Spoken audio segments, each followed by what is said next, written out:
Hello, ഇന്ന് ഞാനിവിടെ share ചെയ്യുന്നത് ഒരു ബീഫ് ഫ്രൈയുടെ റെസിപ്പിയാണ്. അത് എങ്ങനെയാണ് ഉണ്ടാക്കുന്നത് നോക്കാം. അതിനുവേണ്ടി ഞാൻ നല്ല പരന്ന പീസുള്ള ബീഫ് വേണം ഇതിനെടുക്കാൻ. കഴുകി വൃത്തിയാക്കി എടുത്തതാണ്. അതൊരു കുക്കറിലേക്ക് ഇട്ട് കൊടുക്കുക. നമ്മളിത് കട്ട് ചെയ്യാതെ തന്നെയാണ് ഇത് വേവിക്കുന്നത്. ഇനി അതിലേക്ക് വേണ്ടത് ഒരു ടീസ്പൂൺ മുളക് പൊടി, നല്ല എരിവുള്ള മുളക് പൊടിയാണ്. പിന്നെ വേണ്ടത് ഒരു 1/4 ടീസ്പൂൺ മഞ്ഞൾപ്പൊടി, 1 ടീസ്പൂൺ കുരുമുളക് പൊടി, ആവശ്യത്തിനുള്ള ഉപ്പ്, പിന്നെ കുറച്ച് മാത്രം വെള്ളം ഒഴിച്ച് ഇതൊന്ന് കുക്കറിൽ നമ്മൾ വേവുന്നവരെ ഒന്ന് വേവിച്ചെടുക്കണം. എനിക്കിവിടെ ഒരു 8-9 വിസിൽ വരുന്നവരെ ഞാൻ വേവിച്ചിട്ടുണ്ട്. അപ്പോൾ ഇത് വെന്തിട്ടുണ്ട്.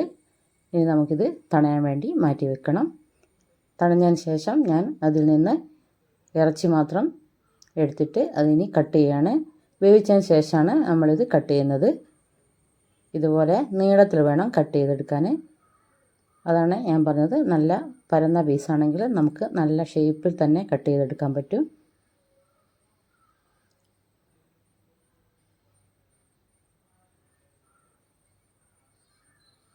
ഇതുപോലെ കുറച്ച് നീളത്തിൽ അരിഞ്ഞെടുക്കുക.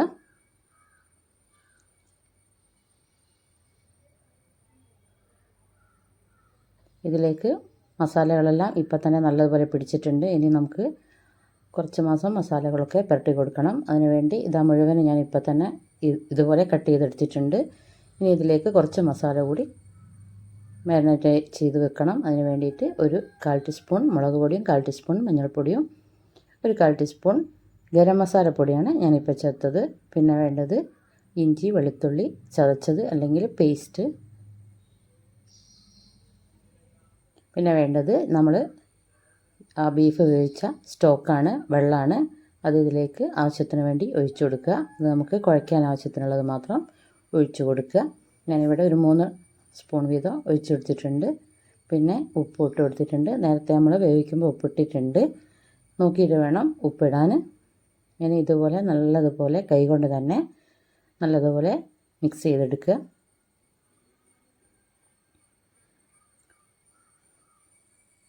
ഇനി നമുക്കിത് ഫ്രൈ ചെയ്തെടുക്കാം. അതിന് വേണ്ടി ഒരു പാത്രത്തിൽ നോൺ സ്റ്റിക്ക് പാനിൽ വെളിച്ചെണ്ണ ഒഴിച്ച് നല്ലതുപോലെ ചൂടാകുമ്പോൾ അതിലിട്ട് നമുക്കിത് ഫ്രൈ ചെയ്ത് കോരിയെടുക്കാം.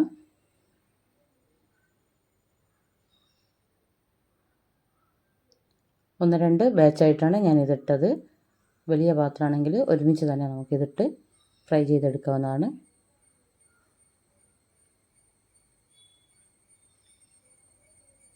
ഇത് ഒരു ഭാഗം ഫ്രൈ ആകുമ്പോൾ തിരിച്ചിട്ട് മറ്റേ ഭാഗവും ഫ്രൈ ചെയ്തെടുക്കാം. ഇടയ്ക്കിടയ്ക്ക് ഇതുപോലെ ഇങ്ങനെ ഇളക്കി കൊടുത്താൽ മതി. അല്ലാതെ ഓരോന്നോരോന്നിട്ട് ഫ്രൈ ചെയ്തെടുക്കാൻ ഭയങ്കര ബുദ്ധിമുട്ടായിരിക്കും. നമുക്ക് ഒരുപോലെ ഇടയ്ക്കിടയ്ക്ക് മിക്സ് ചെയ്ത് കൊടുത്ത് ഇത് ഫ്രൈ ചെയ്തെടുത്താൽ മതി.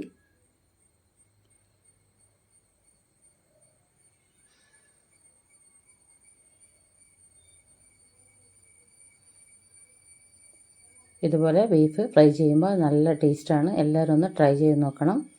പിന്നെ നമ്മുടെ ചാനൽ ഇതുവരെ സബ്സ്ക്രൈബ് ചെയ്യാത്തവരുണ്ടെങ്കിൽ ഒന്ന് സബ്സ്ക്രൈബ് ചെയ്ത് സപ്പോർട്ട് ചെയ്യണേ. പിന്നെ വീഡിയോ ഇഷ്ടപ്പെട്ടിട്ടുണ്ടെങ്കിൽ ഒന്ന് ലൈക്ക് ചെയ്യുക, ഷെയർ ചെയ്യുക.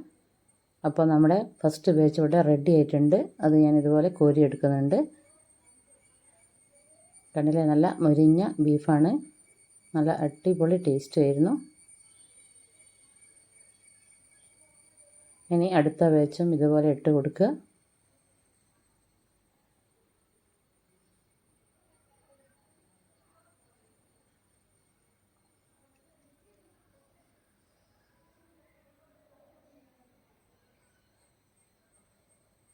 അങ്ങനെ അടുത്ത ബാച്ചും ഇട്ട് കൊടുത്ത് ഫ്രൈ ചെയ്ത് കോരിയെടുക്കുന്നുണ്ട്.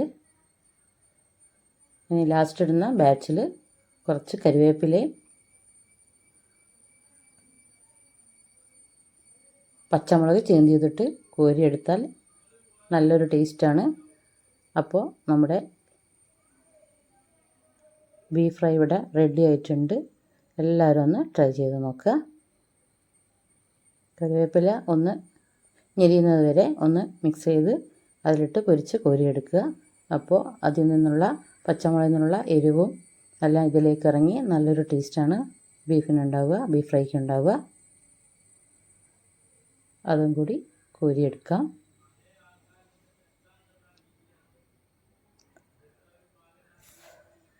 ഇതുപോലുള്ള വീഡിയോയ്ക്ക് വേണ്ടി ചാനൽ ഒന്ന് സബ്സ്ക്രൈബ് ചെയ്യുക. അപ്പം അടുത്തൊരു വീഡിയോയുമായിട്ട് കാണാം. Thank you.